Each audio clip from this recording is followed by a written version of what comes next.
We all have our ambitions about what we want to do. We have our own targets about what we can do. Are you living up to that, or are you falling short of it? We don't have time to think strategically. We don't have time to make a decision. Just take action and then see what the reaction is to the action. But you don't need to be the best at it, but just get really comfortable with uncertainty because you can be living with it for the rest of your life. Welcome to the next episode of the Entrepreneurial Excellence Podcast. Most people think becoming a CTO is a promotion.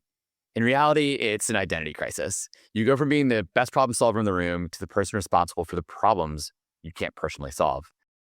Today's guest has spent over 30 years in technology leadership, from building systems at scale to sitting in the CTO seat to now coaching CTOs through the most misunderstood transitions in business, especially with AI right now. He's the creator of the CTO Playbook, a platform designed to help technical leaders evolve into strategic executives, not just engineers. Because the real challenge isn't shipping code, it's leading through ambiguity, influence, and pressure at the highest level. Adam, beyond the great name, welcome so much to the Entrepreneurial Excellence Podcast. Thank you. It's great to be here. So I always like to ask people when we get started, define what excellence as an entrepreneur looks like to you. How would you define that? It's being the best that you can be, right? So everybody has what they can do. And if you're falling short of your own level, of your own standard, then you're not being excellent. I think if you're doing the best that you can be, if you're learning at the best pace you can do, that's the level of excellence you need to bring. The difficult bit is sustaining it. So many questions. But how do you know you're really being excellent in the first place? Like, is it just, how do you measure that as an individual? What do you do to measure it? I mean, a lot of the times it's about the objective feedback you get from those around you. So it's leadership looking at you as somebody who is also leading alongside them. It's about your team trusting in you, believing in you, and following you, right? There's no point being a leader if you're the one striding out alone and there's like nobody following on behind you because there's a bit of a wasteland because everybody else is doing often their own thing. So there is an element of, trust. Have you built up the trust from those around you? And then the second thing I think really about excellence is your own expectations, right? We all have our ambitions about what we want to do. We have our own targets about what we do. Are you living up to that, or are you falling short of it? So what do you do for yourself to see if you're living up to that, if you're setting your own standards? And then also, how do you avoid all the noise that's out there right now where, it's very, look, a lot of what we see online and social media, of course, is not reality, but you still see it, and it's probably hard to not judge yourself against it. Absolutely. We're judging ourselves all the time, aren't we? We are our own harshest critics. We don't really need the rest of social media to be telling us how bad we are when the little voice in the back of our shoulders kind of telling us that all the time anyway. How do I keep myself sane through all of that? I think the main thing is that I make sure I've got a good idea of what I want to achieve myself, where I want my goals to go. I read a lot, but I read a lot broadly, not just sort of the tech social media.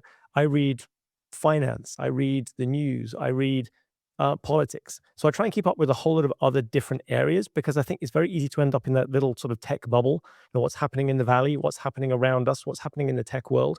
But I think we need to look around at the wider picture as well. What's happening in business, what's happening with macroeconomics, what's happening with the war that's going on at the moment. And that helps to sort of balance and put things in perspective. So I agree with you, that does put things in perspective a lot. But then as a CTO, what does that actually mean in your day-to-day job? Like, how are you as a CTO or CTOs that you work with being able to stay focused and try to stay balanced when there's more stuff changing? We talked right before we kicked this off, like there's so much changing in the past 6 months than maybe in anyone's ever career. And in staying ahead of that and on top of it is so difficult. It is. And I think a lot of the way to help cope with that is about community. It's about talking to other people at the same, similar, or roughly around about the same level as where you're at. So whether that's mentors, whether it's a social circle, whether it's a community of other CTOs, so that you can balance that against real grounded conversations, what people are actually doing and the real things they're facing. Because what we see on social media is like the very, very best version of ourselves. We give out the bright lights and the good version of it.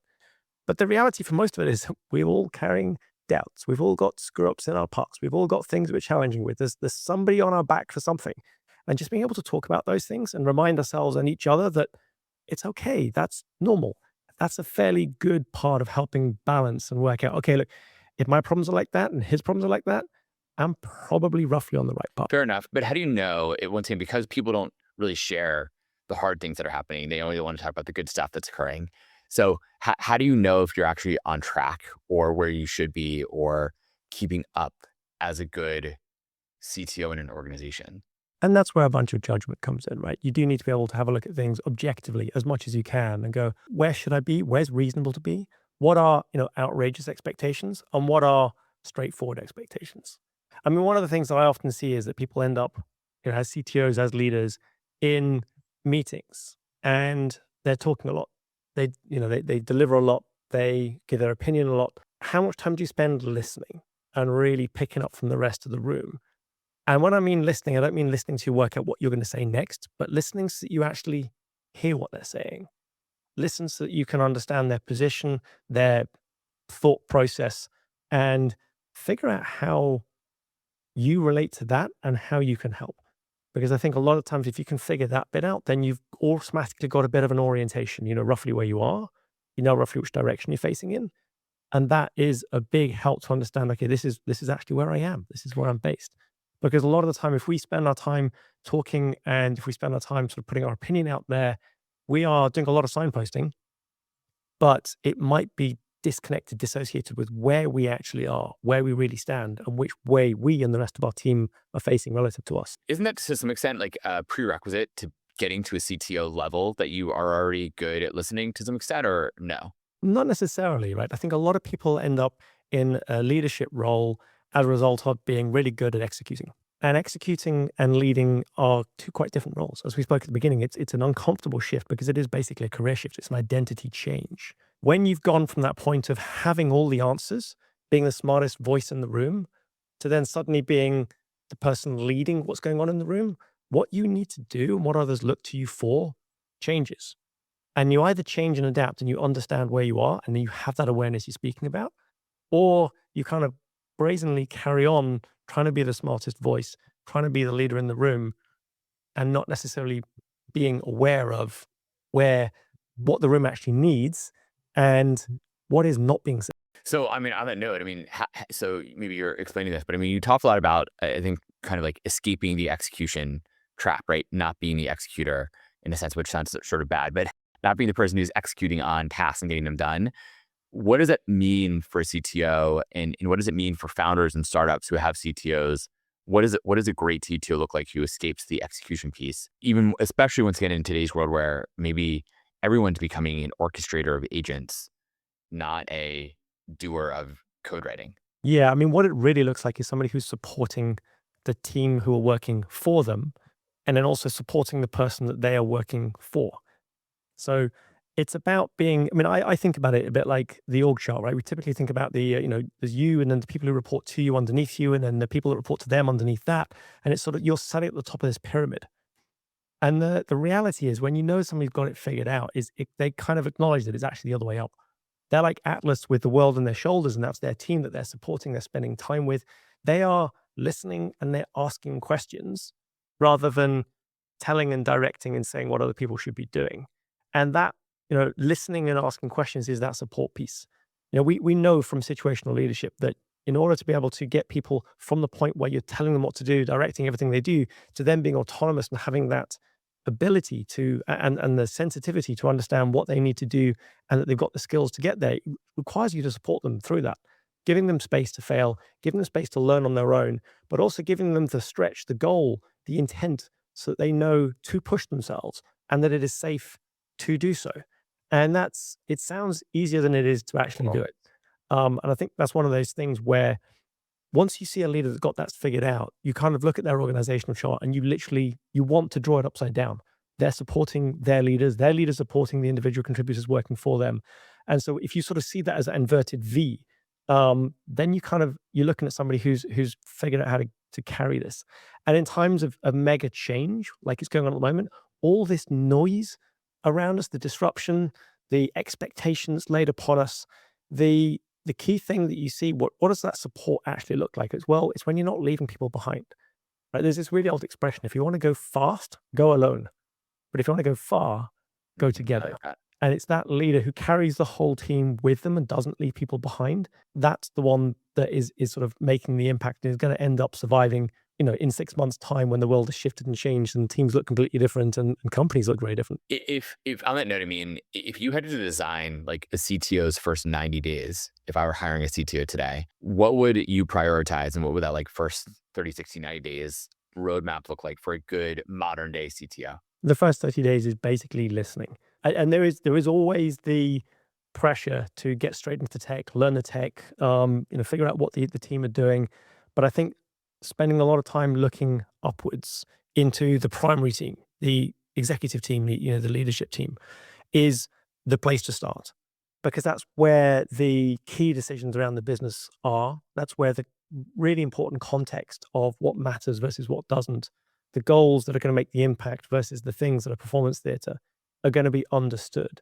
And so therefore get into the finance, get into the marketing, understand how the sales work, understand what the product is and the value to the customers. And you do that by talking to the other execs, the other leaders in your team. And of course, the CEO, you need to be understanding what it is that they are going for. What's the aim? Not just what they stated, right? Not what the company vision says, but where are we really going? Is there a world nowadays where, like you talk about, sort of sounds like you're talking sort of have lots of conversations, listen a lot. All that makes sense. I kind of want to push it a little bit in the sense that I'm more and more feeling in my life right now where all these conversations are going around in circles in many cases. When you're having these strategic discussions, they're kind of going around in circles. Your team's smart, they have good ideas, but it's a lot of not politics. It's certainly not in my organization politics, but just like people talking for the sake of talking in FaceTime and other things like that, without getting as much done. And probably this is partially because I'm just too deep in spending time with AI that just gives me the answer that I want right away. And it's like straightforward with it. But like, how do you reduce, because things are moving fast, I wonder if people have the same level of time that they had before, because I don't feel like I have time to sit there and have long conversations. I don't have time for meetings anymore. I actually, side note, I do try to make time for like in-person meetings with people, and that I think is really important. But for work stuff, I'm like, no, we just need to move faster. Like we don't have time to think strategically. We don't have time to make a decision. We should instead just take action and then see what the reaction is to the action, and then then do a new action based on that reaction. And it's reactionary moving forward versus strategically moving forward, which sounds bad, but might be the future. And I think there's a lot of truth in that, but I like to use an analogy to understand where we're coming from. I mean, the first thing you said there was people don't have so much time to listen and they like to talk a lot. And so therefore, what can you do in that situation? I think one of the reasons that people end up talking a lot is because they're uncertain. They're talking a lot because they feel like they're not confident and they're trying to validate what they're thinking, but they're doing it by talking. A lot of people, it turns out, talk to think. Yeah, for sure. There's a few people who think deeply and then talk, and when they speak is the kind of speech that everybody stops and listens because it's so impactful and so insightful. But most people talk to think, and so therefore that listening phase, when you're used to sort of chatting with ChatGPT or with Claude Code all day, your response tends to be just get to the point, get to the end of the conversation, give me the summary, and then I can go on. Whereas it's that process of talking through things and letting the logic settle in their brain. They kind of need you there to do that. And it's a trust element.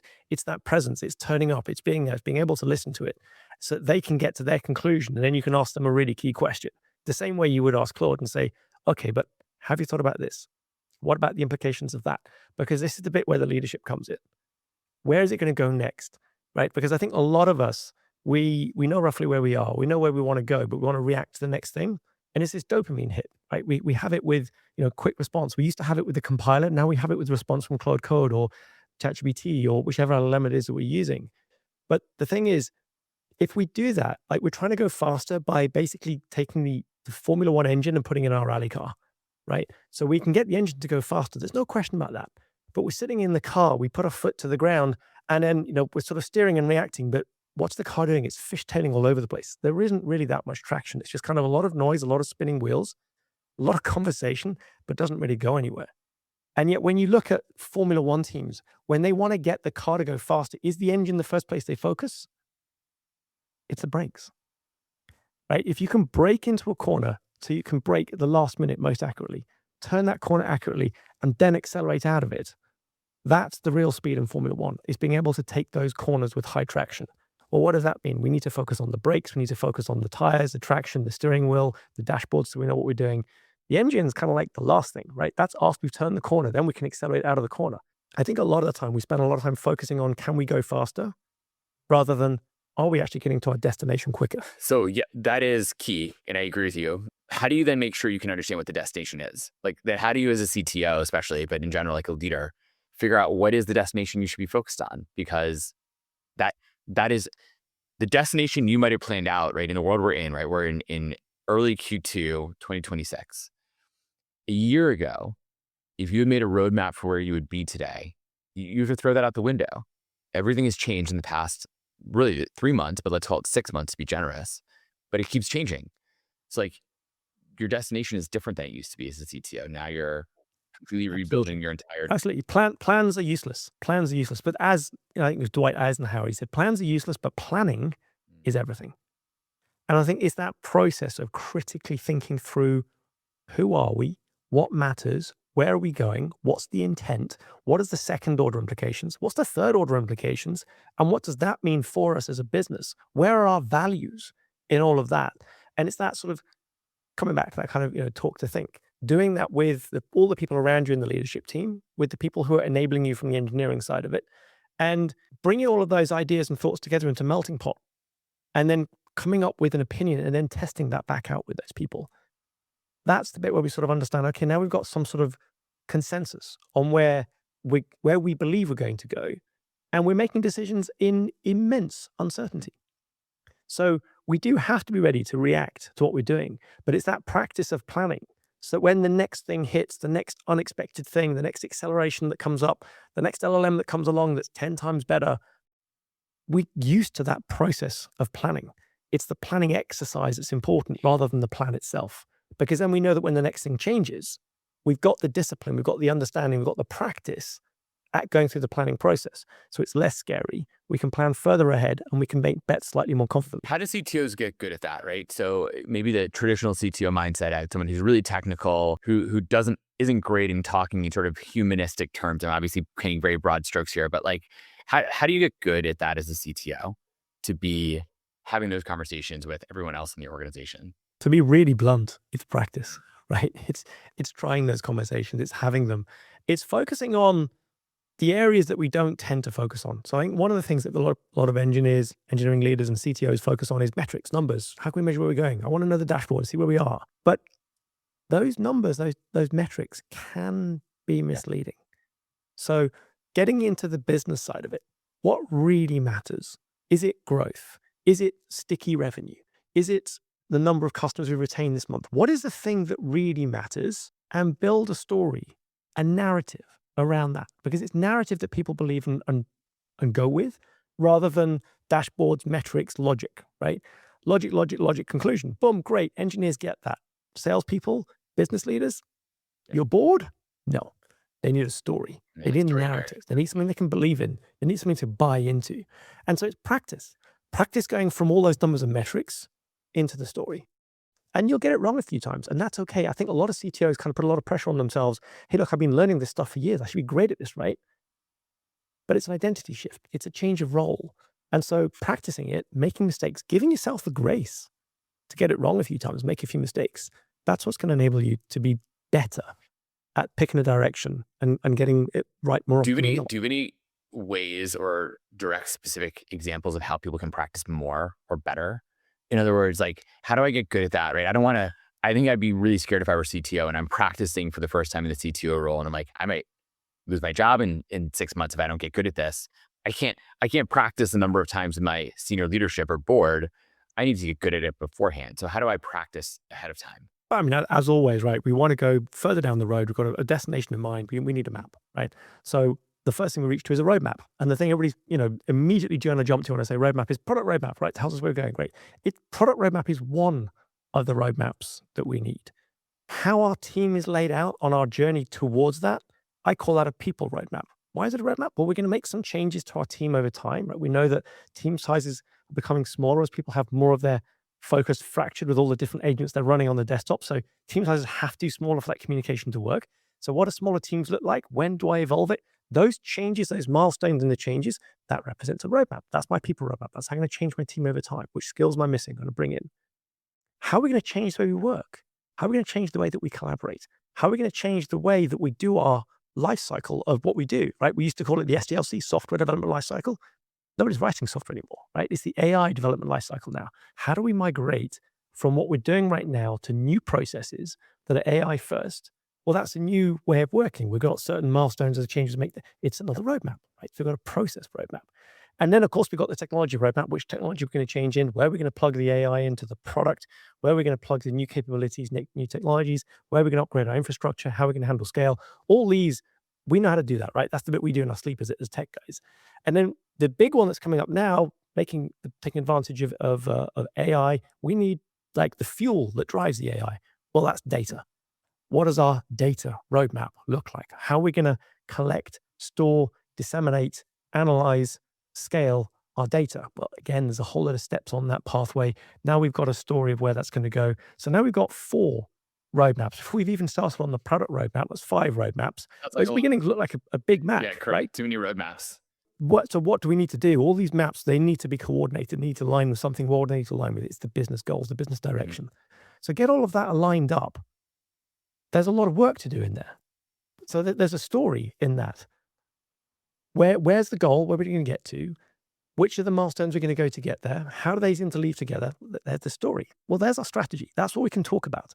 Building that is non-trivial. It takes some serious work, some real introspection, and we need to have some time for strategy. So all that moment you're thinking, I haven't got time, because you're executing, the next quick turn on the steering wheel. That bit is the bit sort of leaves us without that time to look up and look out. And it can be kind of quite scary. And you mentioned it's kind of intimidating. Where do I go? What do I do? And I think a lot of CTOs end up in this thing like, well, I haven't got time to do strategy, but I need some strategy as well. I don't know where I'm going. So catch 22. But the reality is that CTO that's trying to figure out where they're going is a bit like, when you watch the horror movie and there's that dark corridor, or sometimes it's a dark forest. And the fear is all you can hear is the breathing, because you know that at the moment, either someone's going to jump out and jump at you, new version of ChatGPT, new version of Cloud Code, right? Or you're going to stumble into something. Damn, the infrastructure just fell over. You just stubbed your knee on that table in the corridor you didn't see.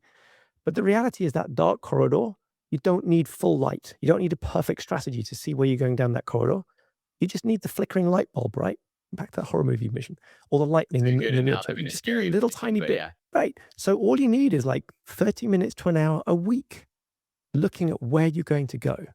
That's all you need to start off with. It's just enough to just light the way enough that you're not going to stub your toe on the next thing that comes up. So you don't need a huge amount of time dedicated to strategy, but you need some, and you need some sort of a framework.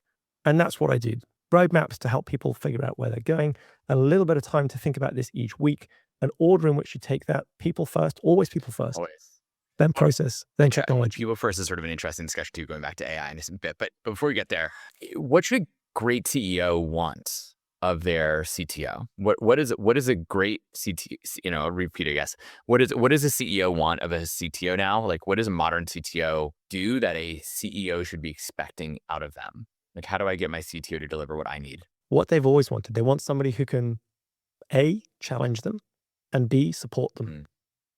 Right? So when the CEO is thinking about, okay, we're going to take the business to here, we're going to go and grow in this niche, they want the CTO, they can say, okay, great. Well, have you thought about these things? So that's the challenge a bit. And then supporting go, okay, well, we can put this and this in place from a technology perspective. How does that sound? Does that work? There's constraints, there's trade-offs. That genuine peer level dialogue, that's what the CEO wants. That's what the CEO's always wanted, whether it's from marketing, from technology, from sales. And if we're sitting there going into those meetings and going, well, we completed the sprint, everything's on track. We had an argument with this guy, but we've delivered on this. I can give you a demo on. You're delivering. You're delivering. You're not being a peer. You're not challenging and supporting. And I think if you as a CTO can go in and support and challenge constructively your CEO, that's what they're actually looking for. Now, when I start coaching CTOs, quite often when I get them to start doing this, the CEO is surprised at first. Where did this creature come from? Who's this person to suddenly start challenging me? And it often takes a while before they warm up and go, actually, this is really useful. This is great. I didn't know I was missing this.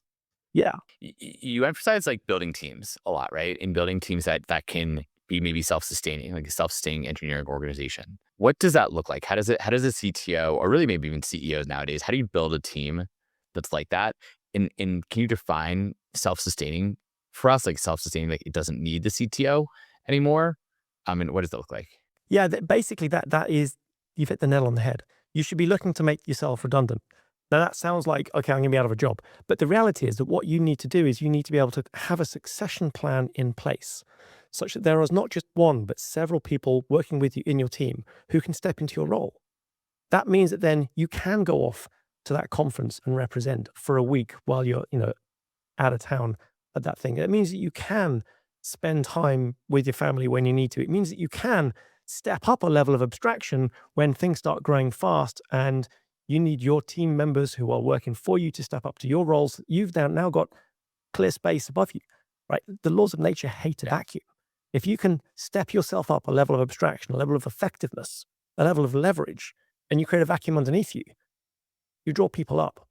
Right. And, as they say, the rising tide lifts all boats. You should be looking to lift everybody up. So that's why you're trying to make yourself redundant, because you're going to go up a level in terms of effectiveness, in terms of the work you do, in terms of the level you're operating at, in terms of the amount of leverage you have. And therefore, you're going to bring other people up with you as well. And we all want to be in an environment that grows.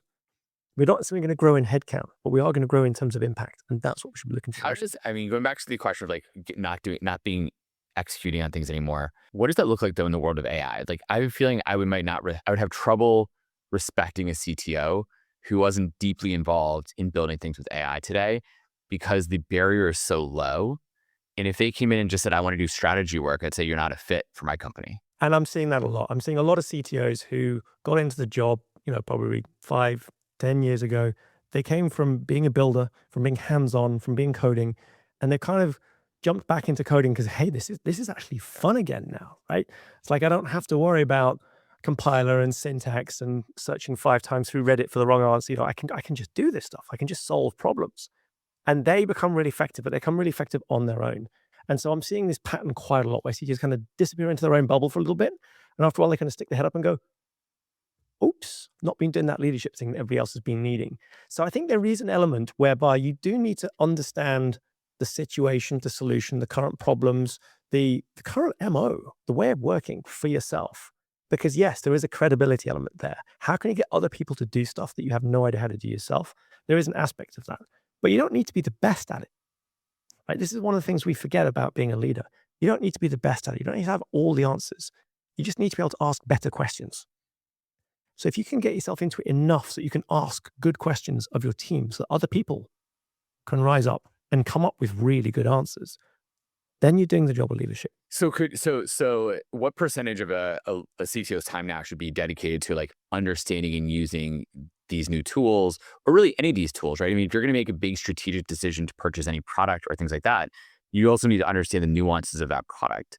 So maybe it hasn't changed as much as maybe it seems to similar to the AI, but like how deep in the weeds does someone go to still be hands-on? Or do you just say, hey, I trust my team says we should buy this product, and you do that?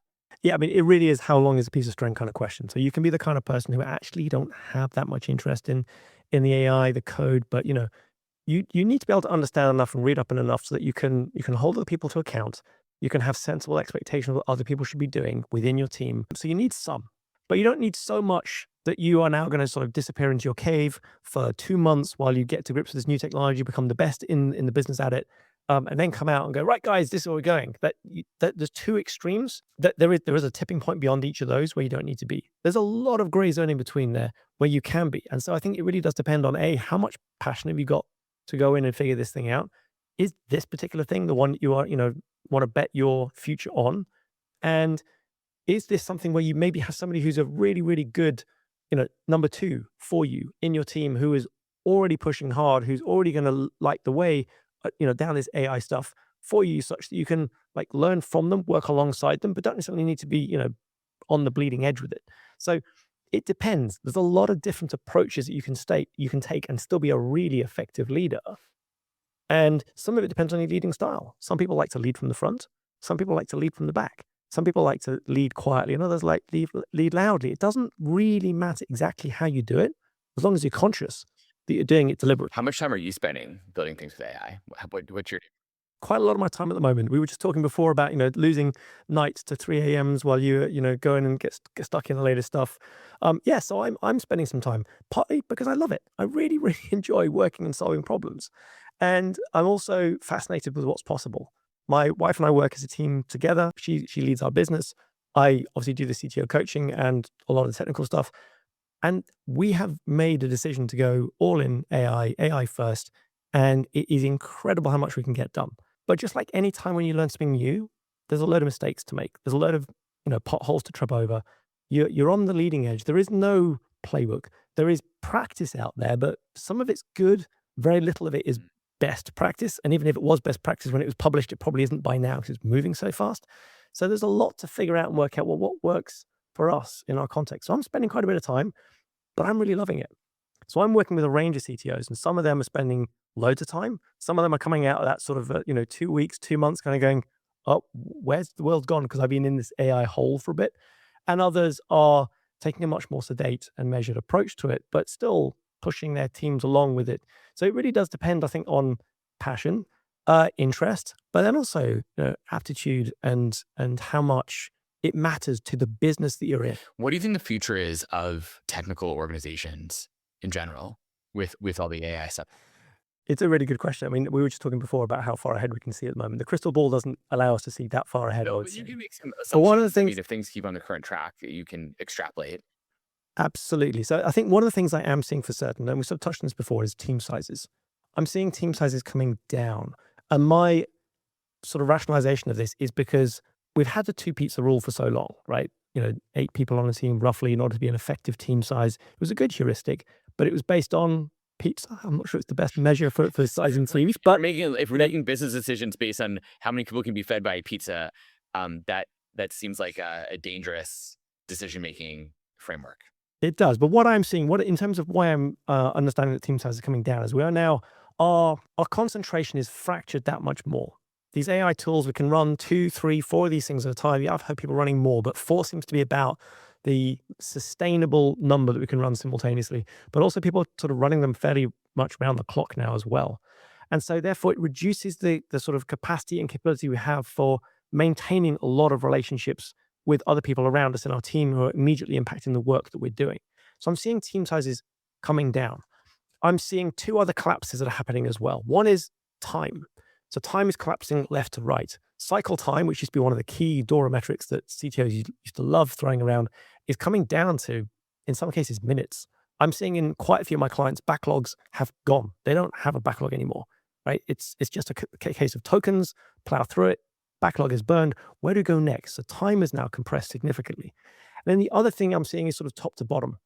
And when I say top to bottom, I mean top being the client, the user experience, their effect, the impact that you have on them, and at the bottom being like the infrastructure that delivers it, and with all the bits in between. So DevOps, back end, front end, design, product, and then all the way to the user. I'm seeing that collapsing as well, such that the people who are the teams that are incredibly effective are the ones who are covering that top to bottom with a small number of people who have a deep understanding across the whole lot, combined with subject matter expertise. So whether you're in manufacturing and you really understand the way that manufacturing works, whether you're in fintech and that finance industry, you understand it as well as the technology, that sort of collapse from front to back so that you can, using Claude, using ChatGPT, using whichever LLM you're using, Copilot in some cases I'm coming across, where people go, okay, I can work on the infrastructure. I can work on the UX for the way that my customer experiences it, because I can do all of those things and solve those problems. There's been a collapse that way. So there's sort of this two-dimensional collapse I'm seeing in the teams, how they run, but it's also reducing the amount of communication that happens. So coordination across teams. In the larger organizations I'm working with, coordination across teams. And so because they're moving faster, they're able to move more autonomously.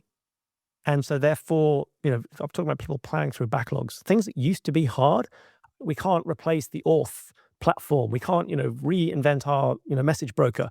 It's like those things are tackleable now because it's just a case of throwing tokens at it, good specifications, good engineering to understand how to do it. These are now solvable problems. So organizations have got to the point where they don't have a backlog. Well, when you don't have that, what's steering where you go? That was going to be my next question. What does steer where you go? And the ones who are doing well, I'm seeing they're basically being steered by the value, right? So we used to have this whole load of product stuff, this whole science and art of product, which was sort of the wedge between customer value on the one end and engineering implementation on the other side. Well, that's kind of collapsing. So what do you use now when you don't have these product metrics or these, tickets to go through, sprints? Well, you end up actually operating on the ultimate metric, which is revenue. So as an engineer in a small team, we're focusing on this aspect. I'm going to go figure out how I can move into a white space adjacent to our product to generate value from our customers in that space. I'm going to figure out how I can cross this painful user experience that our users currently have and generate value that way. And so I've worked with a couple of CTOs who are now getting to the point where they're like, okay, well, I'm going to go to the board. I'm going to tell them we're doing all this AI stuff, but I'm now going to tell them next time I see you in 2 months' time, I'm going to show you that I've moved revenue metrics rather than saying I've moved product metrics and DORA metrics and blah, blah, blah. Get rid of all the synthetic stuff. Let's just go straight for the money. Which is in some ways the ultimate purpose of what an organization should be. If they're a profit-seeking organization, does that then? I mean, to your point though, does that end up leading to orgs if they are unable to make that switch to saying, hey, like, we now need to become that much more creative, basically, right? To have a almost new roadmap.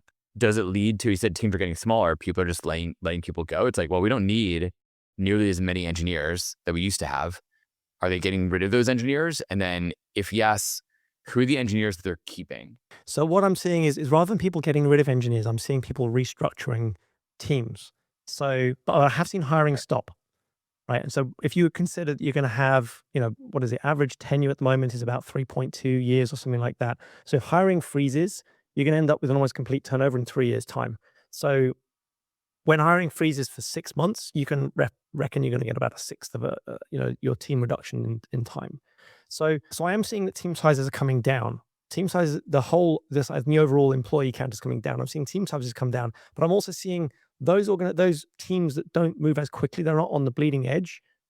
But because a lot of the backlog is gone, they're now solving business challenges elsewhere. So how can we sort out some of the inefficient processes, operations, the routine stuff around the rest of the business, so that they're now focused on customer success challenges that used to be quite difficult. They're now focused on how can we make the marketing more efficient. So what I'm seeing is engineering is now getting deployed in more and more places and solving more interesting problems. So the bottlenecks in business have moved away from technology, which has been the biggest bottleneck for the last 20 or something years, and is moving back to what it used to be, several decades ago, operations and logistics. Do you still need engineers though for those things? If engineers are being deployed in all these other parts of the org and the cost to build or the skill set to build has dramatically decreased, do you still need engineers? It does depend on what kind of an organization you've got, doesn't it? So if you're driving a truck around that course, then you probably need one careful driver. If you're still maintaining a Formula One car going around that course, you probably still need a full team to maintain that Formula One car, even though there's only one driver in the car. So I think it really does depend on what you're doing. I do suspect that given what I'm seeing it now, that we will end up with a massive reduction in the number of engineers needed over time. I don't know if it will then cause second and third order macroeconomic consequences. I would guess so. What they're going to be, I don't think I'm going to be guessing at this point. Right? But I definitely do think there will be something. If a lot of white collar jobs in general disappear, especially high paid ones like engineers, like a lot of macroeconomic issues or political issues. What happens? Who are the engineers who do stick around? Like, who are the best ones? So you talk to all these CTOs. Who are the people they're saying, this person I need to keep? Whereas everyone is like, these are good engineers. I can redeploy them to marketing and other parts of the team, but they're not doing the core work anymore because we maybe don't have that much core work to do. Who are the people who stand? So the core engineers, the ones who are passionate about the most important problem to be solved. So it's the ones who actually have, and normally the ones who've got the longest tenure. And it's not necessarily because, last in, first out, anything like that. It's because those people have picked up an understanding about the way the business works, about the way the customers think, and about the real challenges they face.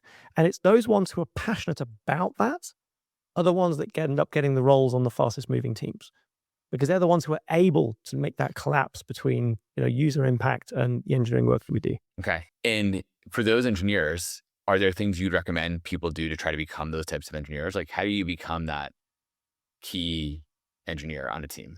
It's understanding the business, right? It's no longer about the technology. How good you are at driving an LLM or writing Rust or maintaining a Perl code base, none of that matters anymore. The biggest thing that's the biggest differentiator is how well you understand something that's unique. Is it the operations and the way that your business work? Is it the current tech stack implementation that of the way that your customers need to work? Is it the way that data needs to move the system you've got? What is it that you understand that is unique to either your business, your vertical, or your own company?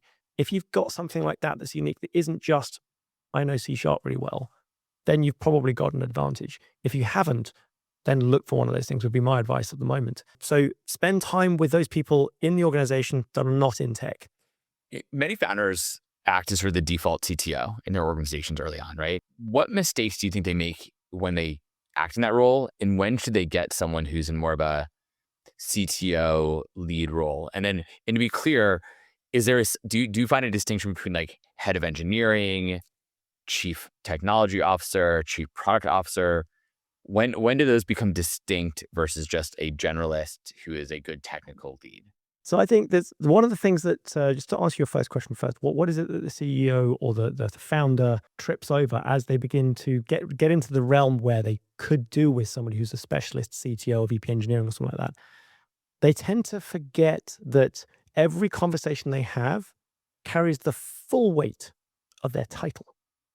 Founder, CEO. So a chat with somebody that, when you're four people sitting around a table used to be, hey, what do you think? Does this sound like a good idea?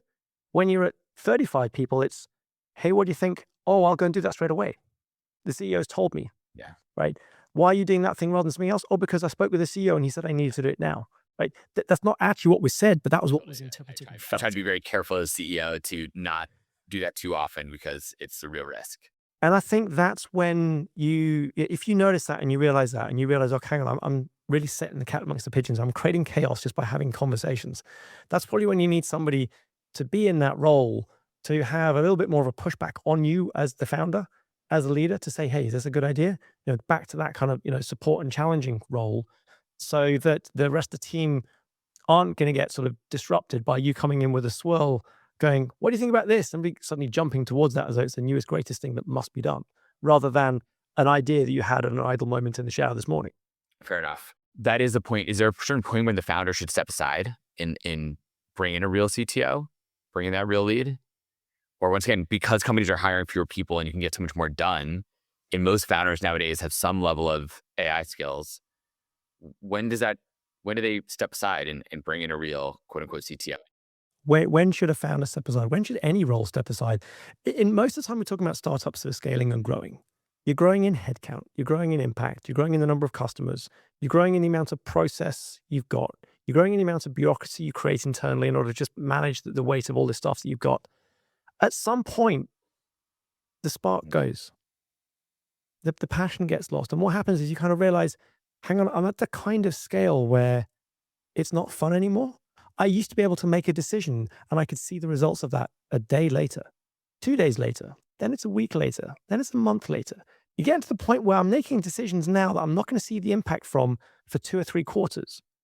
If you've been trained to get your hit from results that happen day to day, hour to hour, and now you're having to wait 3 months to get that dopamine hit, that's a different kind of person. There's a different kind of mentality. And those people do exist. And those people love it. They set the plans in motion. They, play 4-dimensional chess in their head. 3 months later, they see that result, the takeover, the acquisition. Rah, for them, big thing. For you, it's like, I had to wait so long, yawn. When you lose that spark, that's the time when you're thinking, maybe it's time to hand over the reins to that person who loves that 4D chess game. Yeah. How do you find people who have that 4D chess game, though? How do you find those sort of people? This is why you end up with, VCs, their networks, private equity companies as you go in. These guys, they earn their crust by having great networks and knowing these people, also being able to spot those transition points of growth in an organization and say, okay, look, this organization now, these people would be better if we, merge these 2 companies together, put a new head in there who can, do the 4D chess on that. So I think a lot of the time, negotiating your way into that through the way that you grow, scale your company, and the sort of the structure you have around it, the support network you have around it. And a lot of that comes down to who you know. Networking as a CEO is one of those things. It's you're in the sales process. You can't escape it. You're always in it. You're always representing. So where are you doing that? Who are you talking to? How are you building up your network, your influence, so that you're in the right conversations at the right time when somebody can say to you, hey, have you considered this kind of a transaction in your near future? You've been in sort of the tech space for 30 plus years or something, right? What do you believe now about leadership or being a CTO that you didn't 10 years ago? You're always pushing the boundaries. You're always trying to learn something new. And I think when you get to the point where you've got delicately balanced friction, you're in about the right place, right? If you sort of step to the left, you've got a little bit more chaos. Step to the right, you've got a little bit too much structure. It's sort of walking that tightrope down the middle. It is possible to stay there, but it takes more and more effort the more complex an organization gets. And I think there is a certain point where you sort of realize there is always another level up. Like it's a bit like a computer game that never ends. There's always another level you can go to. There's always another promotion you can get. Well, what does that look like? Where is your next promotion? And is that the right one for you? Because I think at a certain point you sort of realize, okay, I've got like 3 paths in front of me. Where do I go? And I think I used to think, okay, you get to the top, you get to the CTO, I've made it, right? I'm at the top level. I'm reached the boss. There's always another level up. And I think that's the thing that is sort of really the big realization for me is there's always another level up, and it may not be in the direction you initially thought it was going to be in, but there isn't always another level. A great philosophical perspective on it. But yeah, there's always another level, and keep going, keep pushing, keep learning, all those things. Is there a leadership habit that you think, I mean, outside of maybe listening, is there a leadership habit that every CTO should build? Yeah, I mean, you took the word out of my mouth. Listening, I think, is probably the number one thing I'd say. Listen deeply, and it's listening not just with the idea that listening to work out what your next remark is, but listening to really truly understand where the other person is coming from. There is a lot to be said about remembering that every CTO decision you take should be a business decision. I think if you get to the point where you're thinking about the business, the impact, the finances, the strategy on every decision you take, no matter how minor it is, no matter whether it's to make a statement or ask a question, then I think that's probably the most important thing, I think. Is there a metric that you think CTOs focus on too much? Yeah, Dora metrics. Right? It's very easy. We can, download a spreadsheet that tells us how we're doing on a Dora metrics. We can plug it into our Jira or our Linear or whatever, and we get these things that pop out. There we go. Proof I'm doing a good job. If only life was so simple, right? If it's that easy, it's probably not worth it. So no, I think, yeah, don't focus too much on Dora. Just think about the impact. Are you having the impact you want? Is there a skill that you think will define the next generation of CTOs? Like one skill that you like, this is what the next generation needs to have to be great. Yeah. Team building. I think over the next few years, we're going to see that teams become very different. The collaboration is a totally different beast than it was 5-10 years ago. So a lot of the lessons that we have from those people who came before us, they're not going to apply, or they're not going to apply as well. And so therefore, how do we bring people together to create impact out of a group? That's going to be something that's going to begin to be more unique. And I think, especially as the tech skills become offloaded more to the machines doing it mostly for us, getting people to work together, to work aligned, and to be coordinated and have the clarity of the goal, I think it's going to become something that's harder and harder to do, and therefore more unique if you can stand out better if you have that as a skill that you've developed and practiced. Does team building include at some point, pretty soon probably, agent human hybrid team, where you're actually it's a team of agents and humans? Absolutely. And I think we're already seeing that.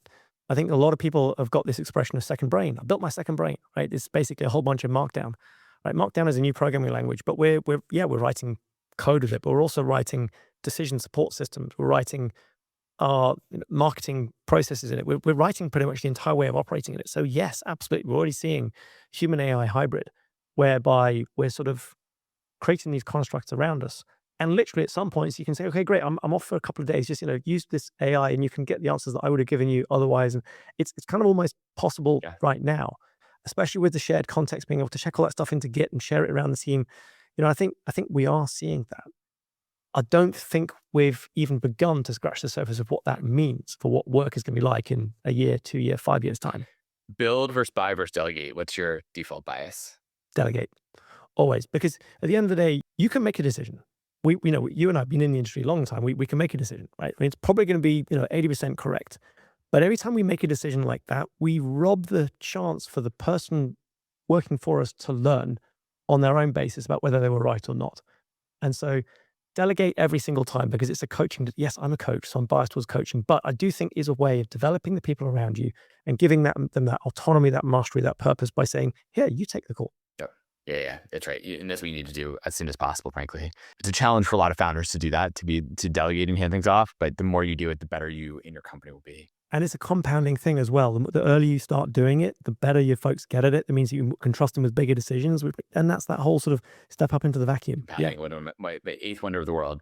When you going back to the entrepreneurial excellence as a core thesis for a second and kind of end on this, I always end on the same question. If there's a single piece of advice, going back to all of this, you can give to really entrepreneurs, not just the CTOs, to achieve excellence, what's that single piece of advice that you would have for them? Get really comfortable with uncertainty, right? You're going to be making a lot of decisions with really sketchy data, background information, and so on. Just get comfortable on making a call. I really, really like Amazon's, it's Jeff Bezos really, his model of the two-way door versus the one-way door.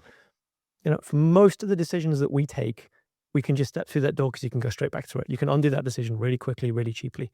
And so therefore, when you've got a lack of data, take a decision that reflects the size of the data you've got, the amount of certainty you can create, but just get really comfortable with uncertainty because you can be living with it for the rest of your life. Yeah, no, look, it's such a great point, and it's something that I deal with a bunch of teammates I have at my company where they want to get more data, they want to go slower, they want to think about things like, no, we don't have time for that. Let's just make a decision, and we'll see what the data tells us, and we can come back to it if we need to. And it is uncomfortable for a lot of people. I think I'm decent at it myself. But Adam, such a pleasure seeing you. Pleasure having you on. I really appreciate it. Where can folks find you if they want to learn more about CTO Playbook or anything else? Well, we can leave a couple of links in the show notes, but the CTOplaybook.com is the website. I also have my podcast on there as well. So that's a good place to catch me, is on the podcast.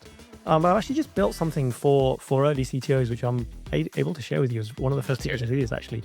So it's called the Early CTO Map. So if you go to earlyctomap.com, what it essentially is based around this idea that we are moving so quickly that very few of us know actually where we are. Stop to take a moment to figure out where we are, where we're going, which way we're facing. And so the Early CTO Map it's a 5-day course to take control of the CTO roles. You can figure out where you are, where you're going, what's next. Love it. All right, everyone should go check that out. Adam, thank you so much for the time. I appreciate it. It's precious. So thank you for spending some of it with me. Adam, thank you.